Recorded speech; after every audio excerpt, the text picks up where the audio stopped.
respected Kenpo Sodargye police officers. Good morning, everyone. Let me start with a brief introduction. Today, we are honored to have invited Kenpo Sodargye to give a speech and a report at our station. Kenpo Sodargye is from Ganzi, Sichuan. He has given many lectures at various institutions and venues across the country and has also authored numerous influential works in his field. I have had the privilege of reading a few of his books. They have left a deep impression on me, offering great inspiration and education. Kenpo is not only well-versed in Buddhist scriptures and treatises, but also has profound research into our country's traditional culture, as well as modern psychological knowledge. In addition to being a Buddhist master in the traditional sense, he is also a spiritual master, renowned among all walks of life, both at home and abroad. As I mentioned earlier, I have the privilege of reading several of his works, especially Saving Those Under Great Pressure. I have watched Kenpo's lectures at Shanghai Jiao Tong University and his speech at Guangxi Normal University. These have provided me with profound education and great inspiration. So today, we have invited Kenpo here to this place to give us a lecture and a presentation. I believe that for all of us police officers, this can open our hearts and unlock our wisdom and treasure. Being able to invite such a master is truly a rare and precious opportunity for us. Opportunities like this are hard to come by. So I hope that all of us can set aside our worries, relax our bodies and minds, and listen attentively. Let us truly give our own hearts and minds an exclusive VIP level purification and healing session. After Kenpo's speech, we will reserve half an hour for questions and discussion. You can ask questions at any time. I hope everyone will actively ask questions and enthusiastically participate in our dialogue and exchange. Just now, when we were talking elsewhere, I said that whether in life or work, we need to resonate with each other on a spiritual level so that we can do things well and be the right kind of person. Now, let's invite Kenpo to bring us today's keynote speech. Freedom comes from the inner heart.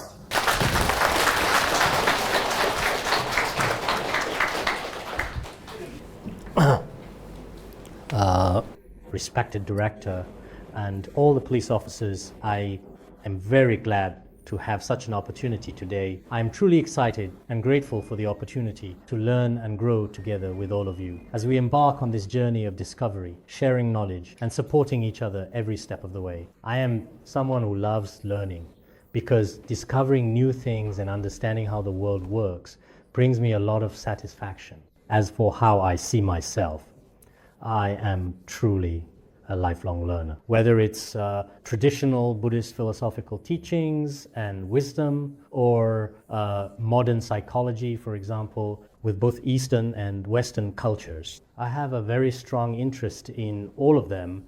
I also often go to many places and I really enjoy having discussions with young people, with friends from the judicial system, as well as through interactions and conversations with some of the inmates who were present at the time. I especially enjoy exchanging ideas with all of them.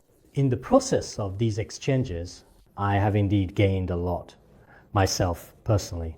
At the same time, I also hope that in everyone's life, no matter what you may possibly encounter, you should absolutely try to stay very relaxed and happy as much as possible. Face things with joy and composure and be willing to accept them. Only in this way will life truly have genuine value and a deeper sense of meaning and purpose. Otherwise, no matter what kind of life you have, there will always be both suffering and happiness. Or you could say that happiness and anxiety and so on always alternate with each other. In a society like this, if we spend every day with a gloomy face, if we are unhappy all the time and keep restricting ourselves, then honestly, that's not really true freedom. I have always believed that our freedom comes from our own hearts. If our hearts are relaxed, no matter what kind of environment we're in, life will feel especially meaningful. But if our hearts are always truly bound and constrained, even if such a life appears to be quite truly glorious, at least on the surface, in reality, that person is living the most painful life. Therefore, we should first learn to subdue our own hearts, which means to govern our own hearts. I remember a very famous French writer named André Malraux, who was well known, once said this: "The best secret to ruling others is to first rule your heart." In other words, if we want to manage others, if we want to educate or transform others, then first I myself should become a good person. Before becoming a good person, I need to adjust my mindset. If we haven't adjusted our own hearts, I see that even some especially wealthy people are not happy. People with power, those individuals who stand out as truly remarkable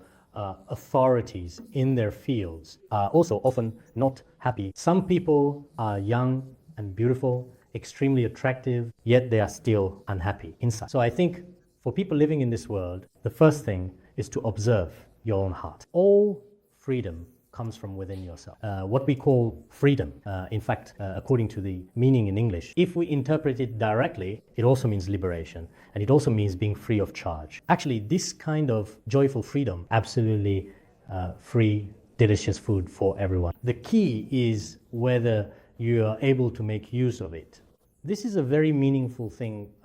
Therefore, today, freedom comes from the inner heart. I will explain this to everyone from three aspects. That is to say, our mind may be anticipating some things in the future. From this perspective, our mind may also sometimes regret some things in the past. We can also observe from this aspect, and our mind may also be worried about certain things happening right now, or in particular complain about today's society.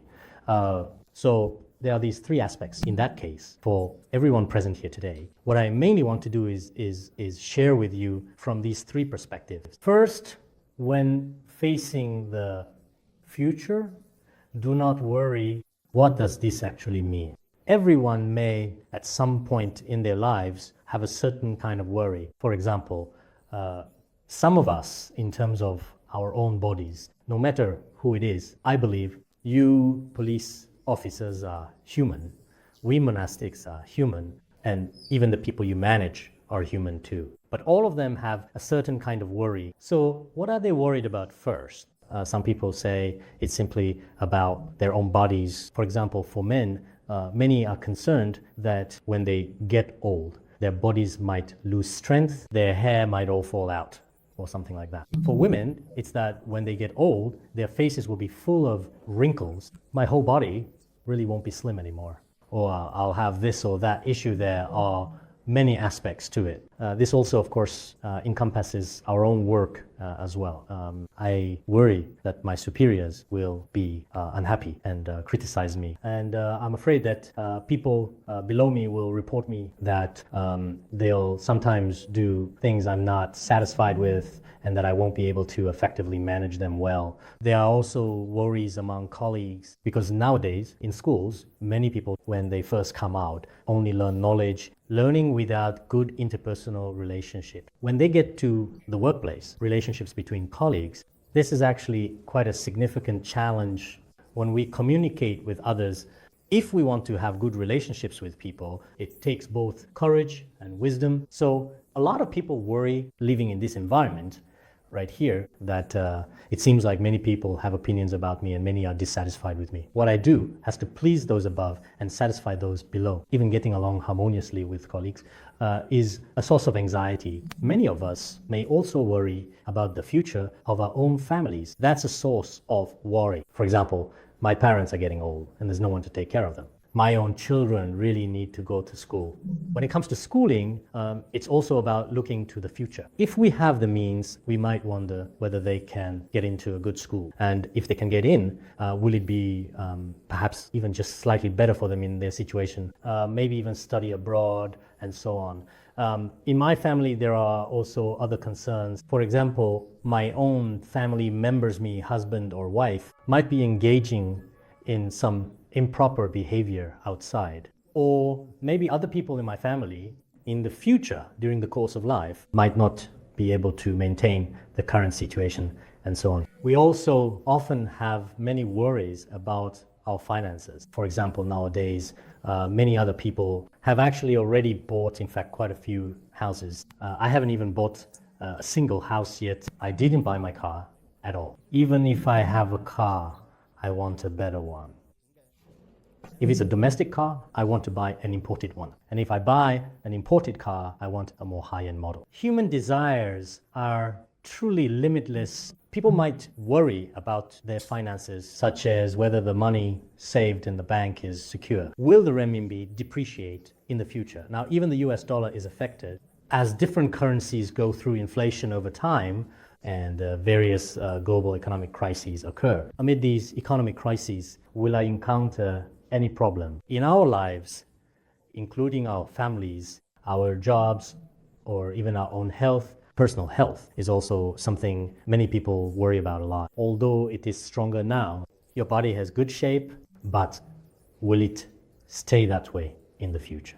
Because there are illnesses like cancer and AIDS. There are many different kinds of liver cancer, lung cancer, echinococcosis, which are very different from what we used to see. When you have a checkup in hospital, you might suddenly be diagnosed with late-stage cancer and so on. In this way, most of us have quite a lot of concerns and worries about the future. Of course, a normal level of concern is necessary. From the perspective of Buddhism and traditional culture, we also have a way of looking at and observing the future. This is all necessary. But sometimes we worry too much, putting all our time and energy into future challenges or planning. I couldn't sleep at night and couldn't work well during the day. And every day we don't have a good state of mind or mood. Actually, for anyone, our emotions are very important and our state of mind is very important. Once we lose our composure or our emotions become unstable,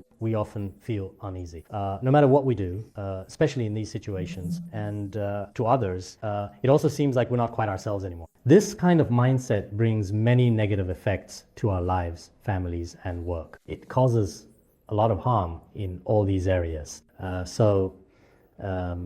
Excessive worrying is actually very bad for us. I once read a book called The Gerbils of the Sahara Desert. The Sahara Desert is the largest desert in the world. There is a kind of mouse living in this desert called the gerbil. Gerbils are grayish-white in color, but they simply have a physiological trait of worrying. So what do they worry about? When winter comes, they are afraid they will run out of food. Desperately, throughout the summer and autumn, they dig up grass roots and tree roots and keep piling them up in their nests and burrows, far more than the resources it actually needs in reality. But it keeps doing this, afraid that it won't have enough to eat when the time comes. It keeps hoarding a huge amount of food. Later, many scientists started using gerbils just like they use mice today for scientific experiment. They put them in small cages where food and water were all provided in abundance. But very quickly, the gerbils died. In the end, many medical researchers observed and studied this. Actually, they didn't die of starvation, nor did they die from any other cause. The main cause of death was worry. That is to say, simply because they were inside the cage, they couldn't see any more grassroots at all. They actually had food to eat. If their lives could be sustained, there was always food available.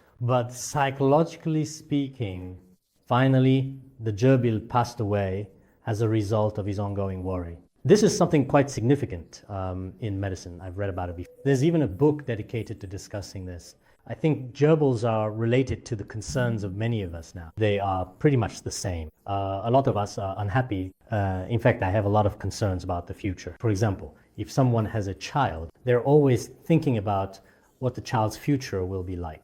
A few years ago, there was a young Chinese woman. Her baby was probably a few months old. She spent several $100 million in New York, just bought a house. Many people asked her, "Why did you buy this house?" She said, "My daughter will go to New York University when older. I'm getting it ready for her now. But whether or not she'll actually get accepted is still uncertain." But perhaps this kind of worry is something we all have. As long as you have the financial means, you'll think, "Oh, my child is 2 or 3, 5 or 6, 7 or 8 years old. When they turn 20 or however old they become in the future, I must prepare." Sometimes being a parent is really quite pitiful. In fact, sometimes we need to consider that there was a psychologist who, through carefully studying many people, conducted follow-ups and research over about 40 or 50 years. Actually, many of the worries we had 20 years ago, when observed 20 years later, over 80% of them never came true.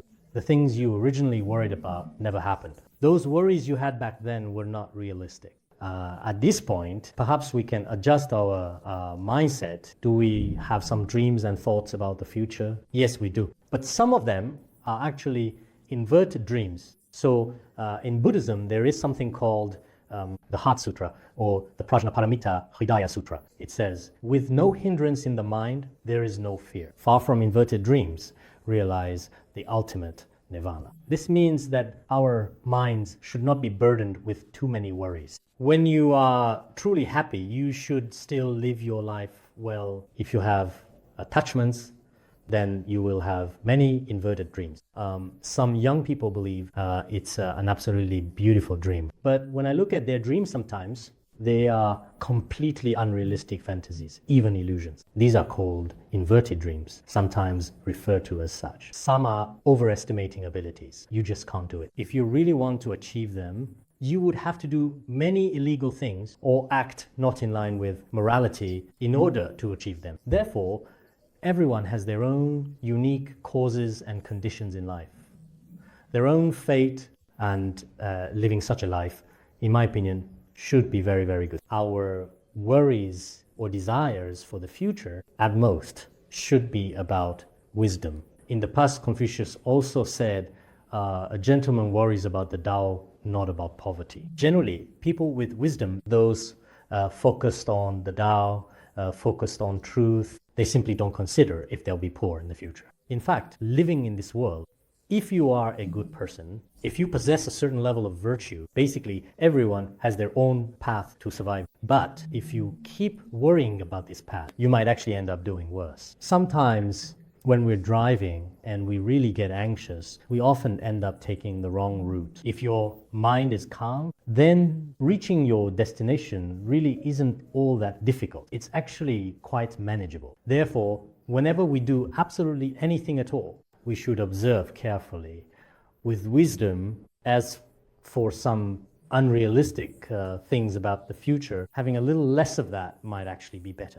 Gorky also said that the greater your hope, your optimism, and your expectations for the future, the less happiness you will actually get in the end. If we want to get this and also want to get that, in the end, the happiness we obtain may not be much at all. At certain times, many of us often pursue happiness. I know that everyone, no matter who they are, likes to pursue it. But the pursuit of happiness, or the method, is not correct. You actually won't get what you're pursuing. Instead, you end up in a state of confusion and emotional distress. In your pursuit of personal freedom and happiness, you might end up controlling others or causing them a lot of pain. This includes the domestic violence and poor relationships among family members. In fact, it's because we don't leave any freedom for our family members. If we could give our family a bit more freedom and also relax with the people around us, then our whole family life,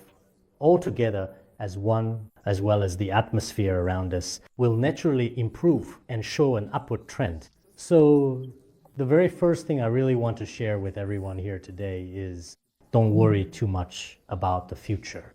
Many of the things we worry about will never actually happen. Therefore, it's better for us to facing our future life with wisdom. Of course, some people might think Does that mean we shouldn't strive for our dreams in the future? That's not the case. When it comes to your dreams and your life goals, your diligence and hard work are still very much needed. Fight for your justice, but striving doesn't necessarily mean daydreaming or chasing after illusion. This is extremely important and is actually the very first key point that I want to make here. We shouldn't pursue the future excessively. The second point is that we really shouldn't in any way regret the past.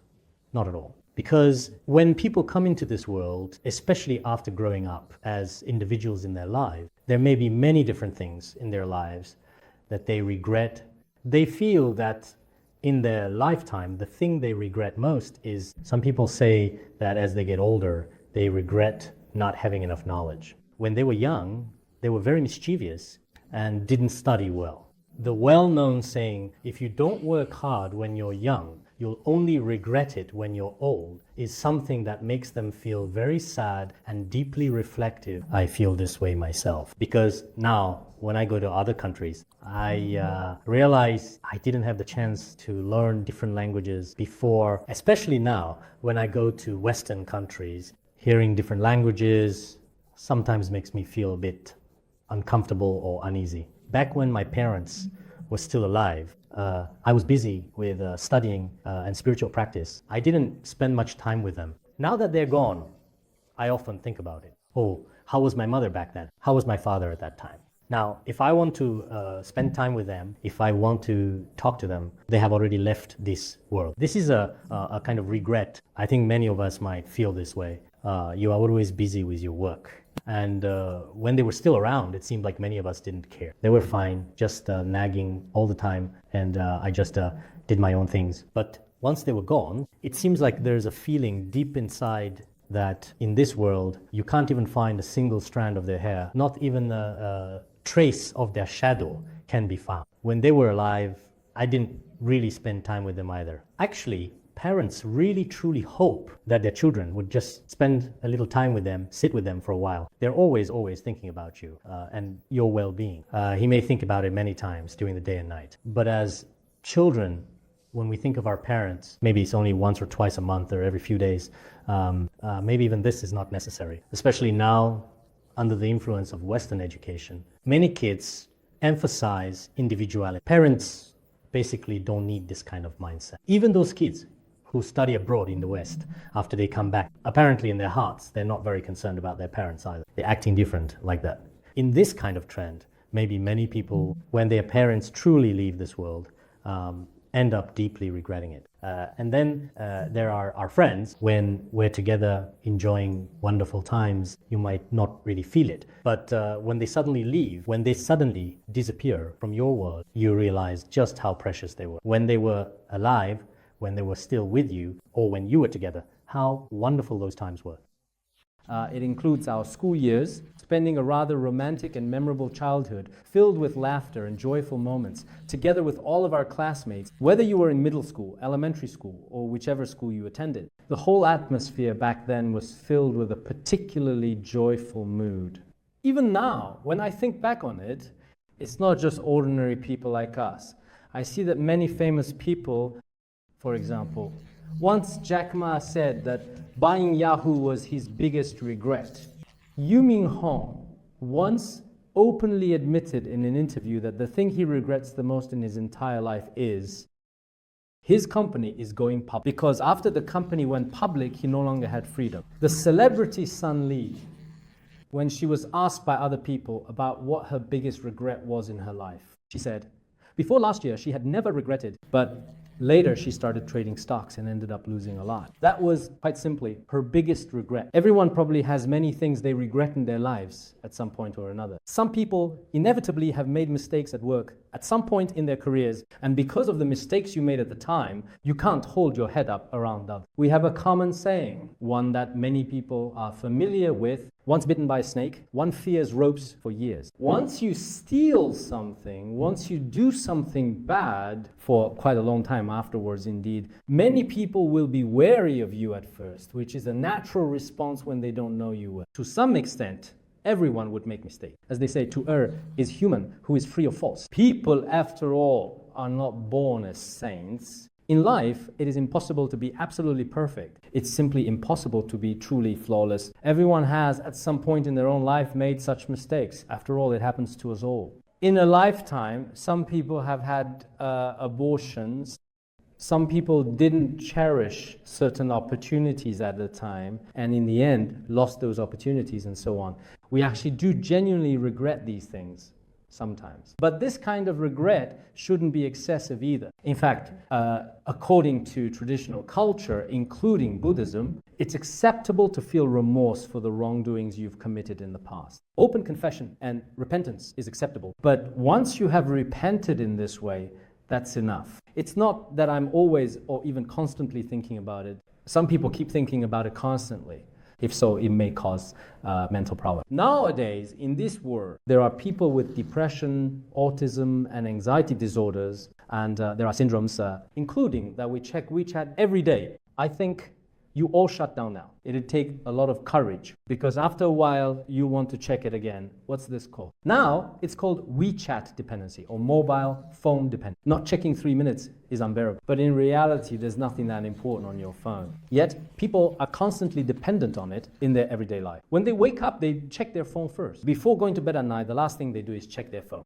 My best friend now may not actually be your best friend. Your best friend is truly your phone.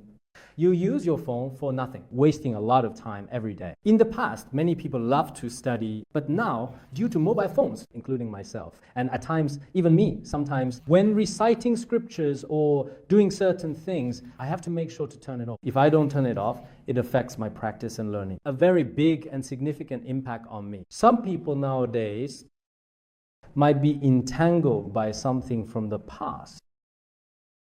Back when I was in Shanghai, there was this one girl. She said she now feels her mother died and she was most sad.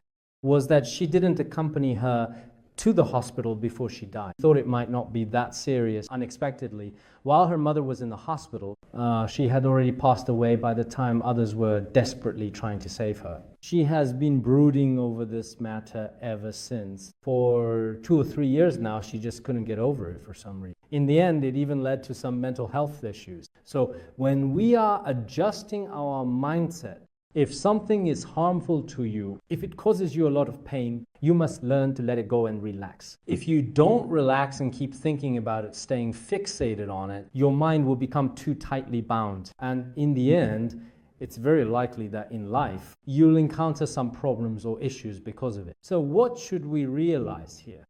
We should realize that many things in the past, actually it's not particularly meaningful or significant. Sometimes we can also cherish them. For example, there was once a 13-year-old child. He took the time to write and send a letter to President Grover Cleveland, who was then serving as the President of the United States. Even now, the United States keeps this letter in the White House. What did he say? He said, "Well, Mr. President, I did something that really let my country down. I actually used a postage stamp that had already been used before.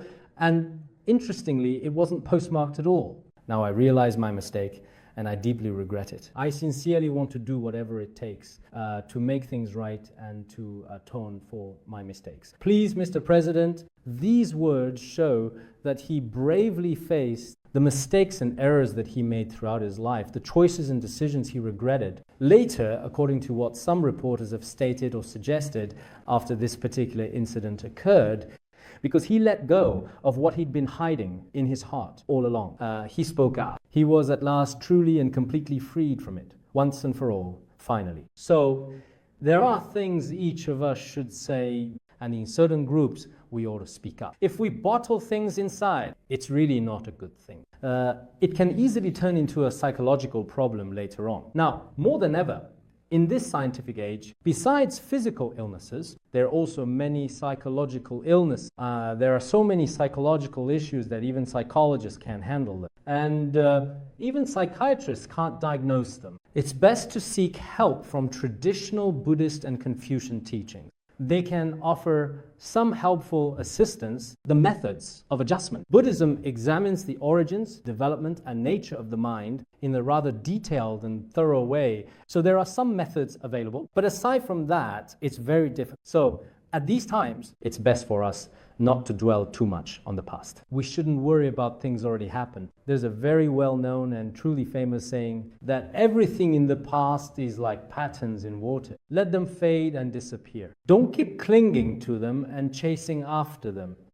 If you do this, you'll be able to live a happy life. I really like this saying because when it comes to certain things in our past, whether they were beautiful or ugly, I think that for many things, if we care much or become attached, it will probably have some impact on your life. This is related to the mindset that some people have nowadays. Even when we talk, for example, some people often talk about the past while many others talk a lot about the future and speculate. It is often said that a person's words, after all, truly reflect their heart, represents human behavior. In fact, language is very important. We can observe this in our daily lives. If what this person says are words of wisdom, it shows that this person seeks wisdom and loves wisdom. If someone always talks about worries every day, it means that this person has a lot of worries in their heart. If someone enjoys or perhaps prefers to say cheerful, lighthearted, and relaxed things when speaking with others, it shows that their mindset is also relaxed.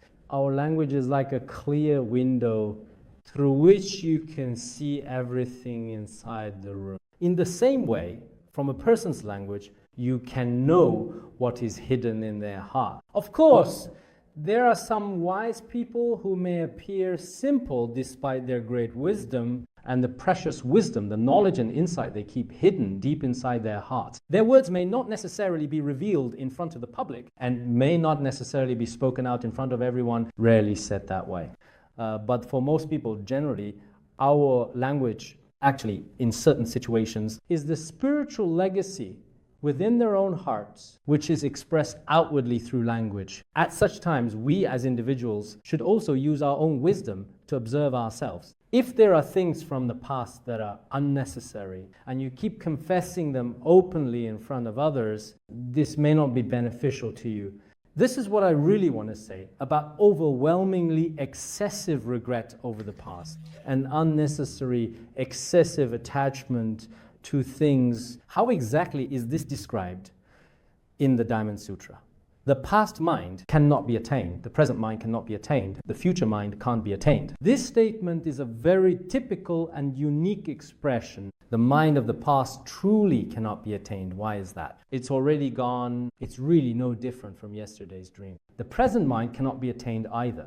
The present moment is but an instant. You might ask, what exactly is the present moment? Was the moment when we just came in considered the present? Was present past? When we came in just now, it was probably 10 o'clock. Now it's already 10:30, so it definitely isn't quite the same moment. If 10 o'clock just now was still the present, or if it were already 10:30, then our present would also include the faults of starting at 10:30. So this doesn't make sense. The future mind cannot be attained. How can the future mind be unobtainable? If the future hasn't yet arisen, how can it be attained? It doesn't exist. So according to this Buddhist perspective, when my afflictions arise, I can also reflect on them. For example, if I am unhappy today, my body can't be unhappy. The body doesn't really have feelings. It should be my mind that is unhappy. So if my mind is unhappy, was my past mind unhappy? Or is future mind unhappy? Or is my present mind unhappy? If you say the past mind was unhappy, the Sat mind can do nothing to the present.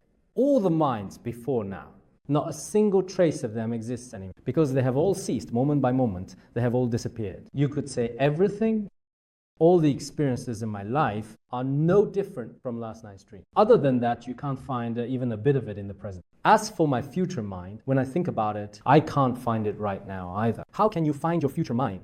You say, I'll be unhappy tomorrow? That's impossible, right? If happy or unhappy tomorrow hasn't happened, you say you're unhappy now, just at this moment. But what do you mean by now? Because even a single fleeting second can indeed be divided into countless moments. As we so often forget, if you keep dividing it like that, what exactly is this now you're talking about? In fact, in Buddhism, all things are truly empty. There's a real logic to it. Some think Buddhism says 5 aggregates empty shouldn't do anything. If the 5 aggregates are empty, then how are we supposed to live our lives? But Buddhism isn't saying to ignore our lives. That's not it. Buddhism still encourages us to face life positively. This has in fact never been denied. So what is it actually saying here? It's about, in the truest reality, when we're unhappy, You can observe, for example, let's say that I really, really hate someone. Is this hatred from the past? Is it hatred now, or is it hatred later? Past hatred is lost. The mind of future hasn't arisen. If it's hatred in the present, I observe my own mind closely. Where exactly, I wonder, is my hatred truly located? When you see the true nature of your mind, you can't find any color or shape in a thing at all. At that moment, it's as if you suddenly become aware. It's just that within our confused perceptions, within our deluded, discriminating thoughts, there is greed and jealousy. This includes the fact that quite often, between different people, the noble are open and at ease, while the petty are always anxious. There are many various mental calculations, persistent worries, and mutual rejections. All these past states of mind can completely disappear through another method. This is a method of observation. This is the second point that I would like to emphasize. I want to make, finally, the third point.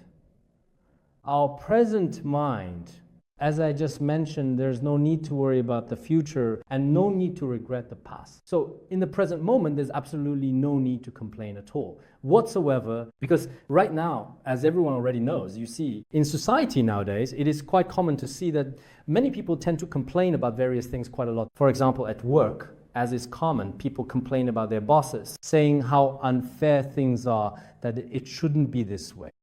There are also complaints among colleagues, someone was or shouldn't do that task, yet people still complain. About subordinates, people say they are disobedient, they lack quality, these people are so bad, and so on. There are complaints about everything. At home, it's you don't take good care of the kids. Other people are already making so much money. You're really, truly useless. You still aren't really actually earning much money at all right now. Even when there are arguments at home, a lot of it comes from a sense of complaint. Nowadays, the social atmosphere is prone to complaining. But if many people did it themselves, it actually wouldn't be like. For example, if you want to complain about your boss, try putting yourself in their shoes. Take a moment to truly envision yourself in their position, just as they are. When others complain, I often tell them, don't complain right away. You should first try to understand the situation. Some things are oftentimes simply just rumors that are spread by society or even the internet. Gossip from others isn't necessarily true, as you probably already know. There are things we haven't actually investigated thoroughly. Complaining meaninglessly ourselves, situations like that. And for some things in life, you really have absolutely no idea at all what other people are actually going through from the leader's view or from the subordinate's perspective. Life is actually multidimensional. For example, here we have something, a particular object is flower, right? From this side, it is mainly green. From that side, red is the main color. From middle, white is the main color. When you look at things from different angles, you see is actually, in reality, not the same. In the past, a psychologist, for example, would put a big fish in a bowl, and this fish would have all sorts of different colors. They would carefully film it from a variety of different angles, making sure to, and each person filming would think they were correct. But when you put all the perspectives together and try to understand it as a whole, actually each of them only had a partial understanding of the fish, in fact. Buddhist texts tell of the blind men touching the elephant. 100 blind people touch an elephant. Some touch its trunk and say, this elephant is like a stick. Some touch its tail, some touch its belly, some touch back, and some touch its mouth, its tusks, etc. When you sum up what each and every blind person touched, different opinions, none same. So for some things, instead of complaining, it's better to carefully observe for yourself. If you don't observe and just keep complaining all the time, actually, in fact, from both psychological and Buddhist perspective, complaining is especially unhealthy for your mind. Because when you keep complaining, feeling resentful, sad, and hopeless, your negative mental activity, the kind that weighs on your mind, only continues to grow stronger and stronger. In the end, this brings about many unhealthy factors. This is, in fact, a kind of psychological illness. In fact, psychological illness is often caused by constant complaining. Well, that's one reason. There's another reason. The world we live in now is actually something that we have collaboratively created together as a group. It has a certain connection to you. According to Buddhism, the world you see now is actually related to the causes you created in the past. For example, everything that you are able to see in your dreams, as well as all the various external environments, are connected to your mind. Because you have the mind that dreams, if you have a nightmare, then everyone and everything around you in that moment is bad. And the nightmare sufferer is in a bad state, while someone has a good dream when their mind is more virtuous. The environment has good people around. Some time ago, I was actually with President Zhu Qingxi from the University of Science and Technology of China. We talked for about 3 or 4 hours in Shanghai. I'm quite interested in science, so I asked him some questions. He, in turn, is interested in Buddhism, including the Buddhist concept of alaya, storehouse consciousness, because he has been the president of the University of Science and Technology for 17 years. He was president, University of Science and Technology. 10 years, he was president of SUSTech for 5 years. Before that, he was vice president for 2 years. He influences science and technology across management and research. All have certain accomplishments indeed. I was curious and asked many questions. He concluded by saying that what we are seeing now of the virtuous karma of sentient beings, is there a kind of matching manifestation? Your use of the word matching is appropriate. You could say that. For example, when a person comes into this world for the very first time, if everyone around you is unpleasant and your environment is bad, virtue has its reward. Evil has its retribution. Or, as the saying goes, misfortune and blessing have no gate. Only people invite them themselves. Misfortune and blessing are not summoned by others. They are only brought about by one's own karma. In this way, it is also related to your world to some extent. For example, the job you found, if you say that everyone around you is bad, it might be related to your previous life. You're learning. Maybe you don't believe in previous life. But in any case, actually, many scientists nowadays are still very interested in previous and subsequent lives. They fully acknowledge it, and there is a lot of evidence. Anyway, even if you don't believe in past lives, at least you do acknowledge the education you received since childhood in this life, your fate and life since childhood. In fact, in Liao Fan's 4 lessons, there is a saying, fate is created by ourselves.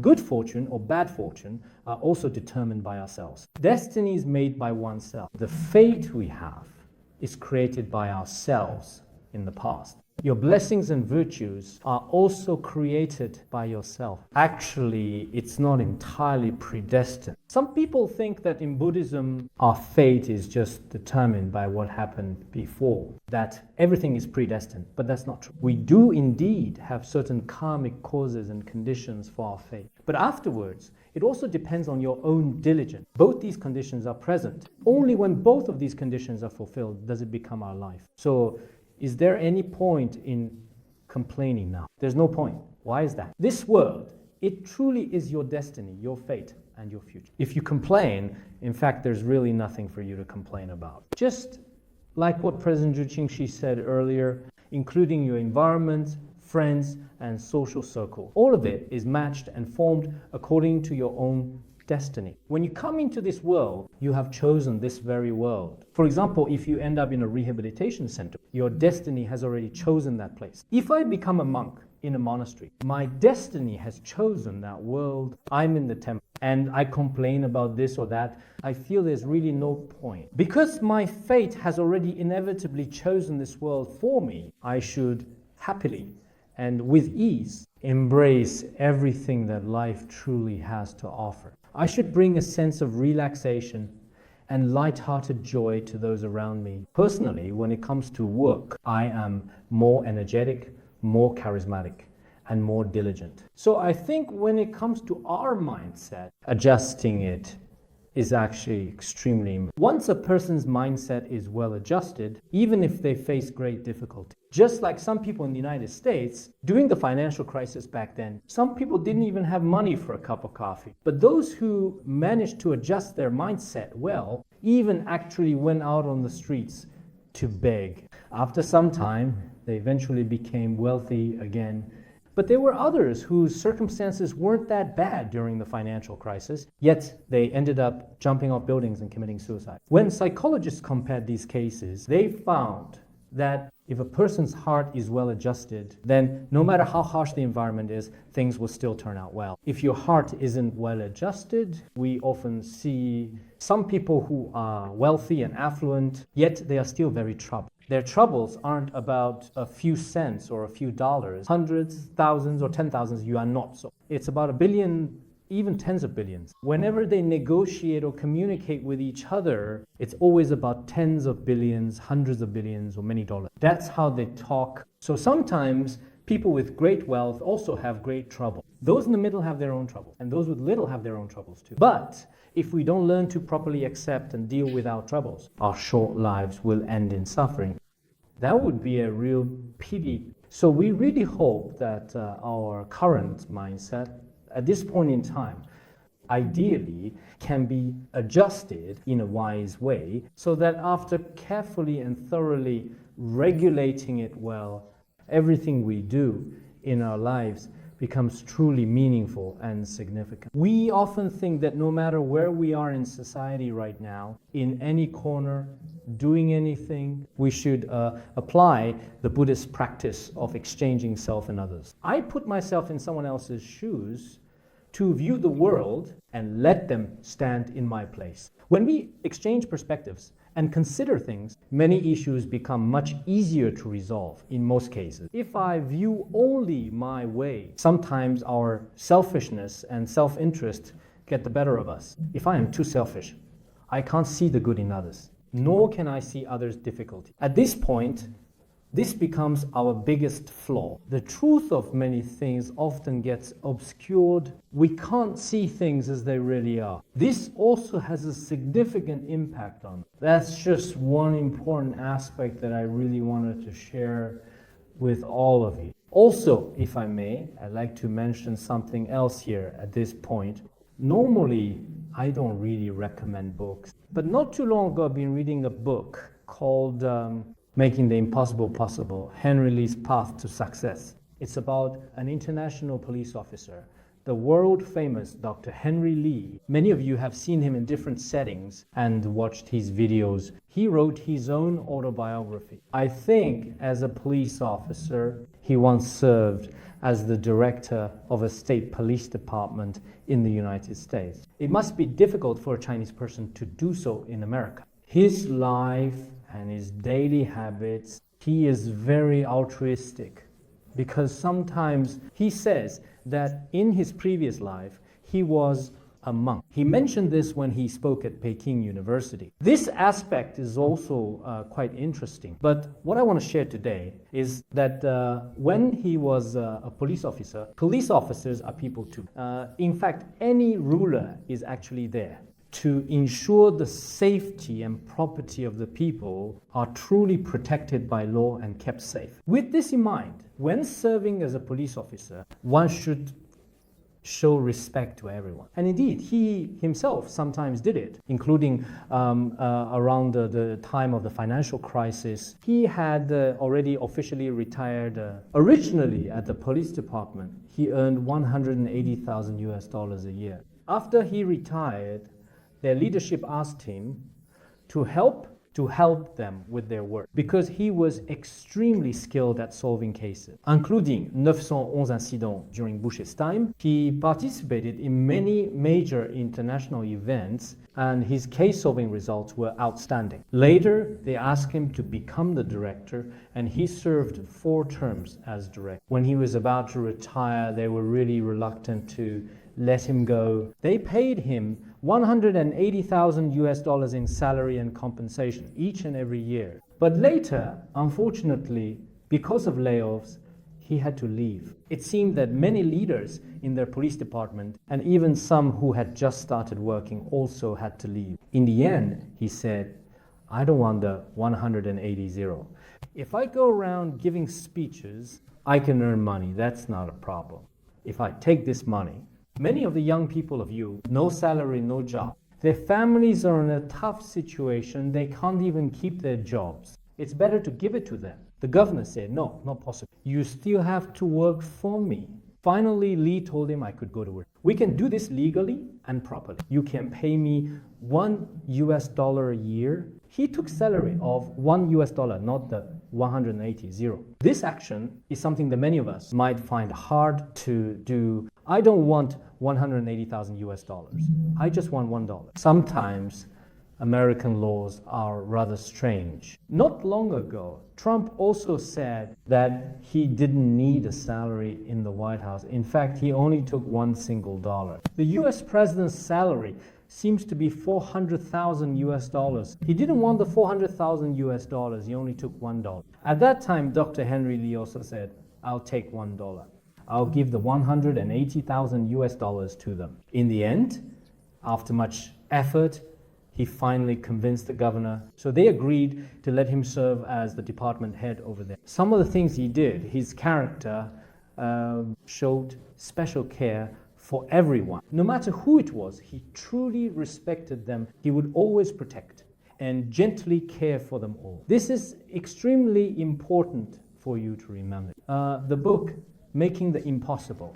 Possible, I'm not sure if it's available online, but I read it for a while. After reading it, I felt that many of you, whether as leaders or staff members, sometimes after reading it, from your perspective, maybe we can all learn something together from this experience. Just now, our director mentioned that he loves to learn. Indeed, learning is very important. And I am especially grateful that you have a learning atmosphere here, including the people in drug rehabilitation. Actually, for them, creating a learning environment, I truly think this is the greatest kindness you can possibly offer them. Because if they have the opportunity to learn, some people who might otherwise be unable to be changed, those who are truly deeply entrenched in, as Buddhism says, people without the right disposition are very hard to be changed. But for the majority of people, after learning and after spiritual cultivation, they will be changed over time.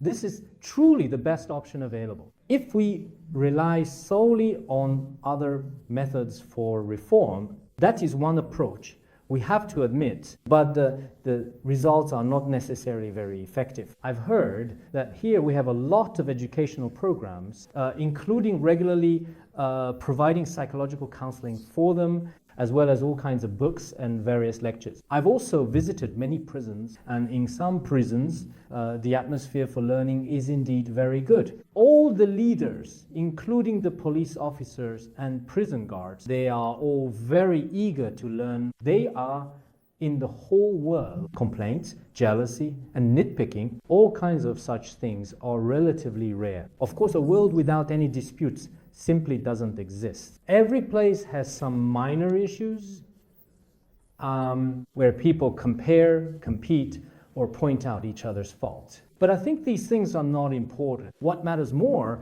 is that within a group, there is an atmosphere of learning and a sense of harmony. Since we all have the karmic connection to be here, we have no reason to dispute. As Churchill from the UK once said, neither friends nor rivals are everlasting, but only prophets. This might be a bit too absolute, but for the most part, it can be said this way. We could say it truly is a matter of karmic connection. According to Buddhism, this is karmic affinity. We are creating this world. As we create and share this world together, we should all cherish it. In this way, we can still influence and inspire people through learning. This is really very important. Psychological influence is very important, but psychological influence is perhaps even more prevalent in traditional culture, especially in Buddhism and Confucianism. It is indeed more common. As for other ordinary methods of restraint, they are more commonly found in worldly laws. Let me tell you an interesting story from Buddhism.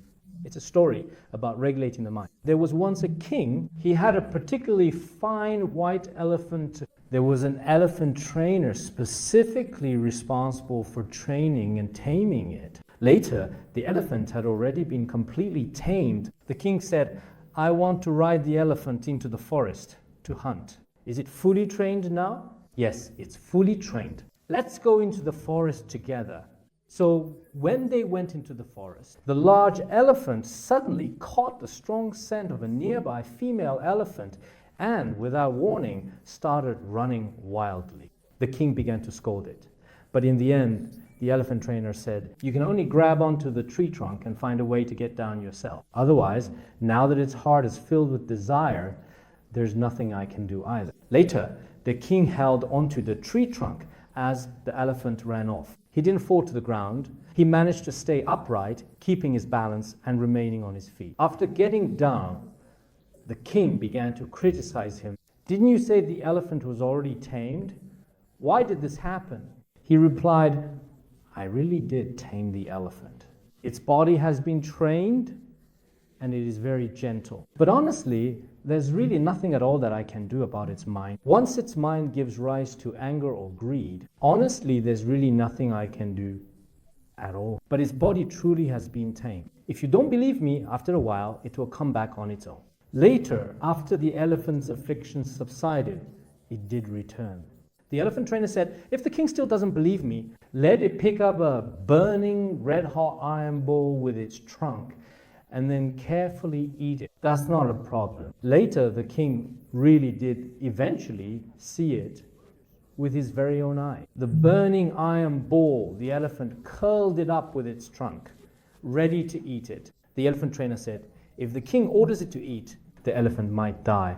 But the elephant really would eat the burning iron ball. Then someone asked, why is it like this? If it's being tamed so well, why was it so disobedient? He said that was because of its greed. There's nothing that can be done about that. So who can tame that greed? He said only the Tathagata. Because the Tathagata, the Buddha, has methods to counteract greed. Maybe here, perhaps you don't have much faith in the Buddha or in traditional culture, but you can use it as a reference and consider it. When it comes to regulating our minds, traditional culture and some classics, especially in my view, within Buddhist studies, there are many methods for subduing affliction. The anxiety I mentioned earlier about the future, the complaints about the present, the regrets about the past, many of these things, after practicing really to be subdued. When I compare myself now to when I was younger, although I haven't practiced enough in the past, now I feel that my mindset is much more peaceful at any time. No matter what happens in the world, it's just like that, nothing more. On the surface, it is visible, but in my heart, I don't feel especially sad or despairing about it. Wouldn't feel that way. So sometimes it's really necessary for us to use spiritual education, especially for those who need to overcome addiction. They are also suffering a lot. I sincerely hope that all of you here today, these outstanding, dedicated police officers, can often gently guide them with wisdom and insight from your hearts. Even though they have already gone down the wrong path, which everyone knows, you could also, in a sense, be called engineers of the human soul. You have also shown them kindness. In fact, his life needs all of us to work together to save it. If we save one person, we are actually saving an entire family. What does that contribute to society? You all understand this very well. Therefore, I think that each of us, by doing our part to help these people, is actually helping our society. When each of us has such a good opportunity, let's all learn together and do meaningful things together. I think this environment is also very beautiful, and all of you love to learn. So in this way, life should be very joyful for everyone. Maybe for us as individuals, this or that is not good. We always encounter some troubles. But I believe we all have the ability to free ourselves from our troubles. In the end, when it comes to life, there's no need to especially regret the past, nor is there any need to be overly anxious about the future. Right now, we should live happily in the present moment. In this way, each of us, the remote control of the soul is in your own hands. We can do whatever we want, feeling relaxed and happy. Whether we're talking to others or communicating with them, including what's most important right now, we are alive. Being alive is important. If in the end we were to face a terminal illness, it might be very difficult to even stay in this world. At that time, you would realize that all wealth, status, and fame are unimportant. The happiest thing is simply being alive in this world. Each of us is physically healthy and mentally healthy as well. And we don't really have any major burdens. Although the world today is quite stressful, this kind of pressure should be handled in a good and proper way. So I think, just as the director mentioned earlier, we should be good people and do good deeds in this way for the whole world and for those around us. everyone will feel resonant. Everyone will use positive perspectives and positive language to create our world together. I believe the world of the future will also be truly wonderful. Thank you, everyone.